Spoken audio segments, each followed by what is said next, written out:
বাহুবলী চিনেমাত দেখুৱা এই যন্ত্ৰটো আপোনাৰ মনত আছেনে?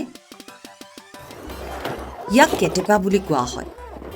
ডাঙৰ শিল বা লোহাৰৰ বল বহু দূৰলৈ দলিয়াবৰ বাবে ইয়াক ব্যৱহাৰ কৰা হয়।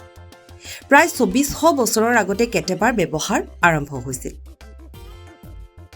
শিলই আৱিষ্কাৰ হোৱাৰ আগতে দুৰ্গৰ দেৱাল বা ডাঙৰ গেট ভাঙিবলৈ কেটেপা ব্যৱহাৰ কৰা হৈছিল। তুমি কেটেপাৰ সৰু মডেল এটা সাজিব পাৰিবা নেকি? কেটেপা কেনেকৈ সাজিব পাৰি সেয়া জানি লোৱা। ইণ্টাৰনেটত সন্ধান কৰা, কিতাপত চোৱা বা নিজে এটা ডিজাইন কল্পনা কৰিও সাজি উলিয়াব পাৰা। তোমাৰ চাৰিওফালে পোৱা বস্তু ব্যৱহাৰ কৰি এখন কেটেপা সাজি উলিওৱা। কেটেপাৰে শিলগুটি বা কাগজৰ বল নিক্ষেপ কৰা ভিডিঅ' প্ৰস্তুত কৰি জমা দিয়া। শিলগুটি বা কাগজৰ বলটো কমেও ৫ ফুট দূৰত্বত উপনীত হ'ব লাগে।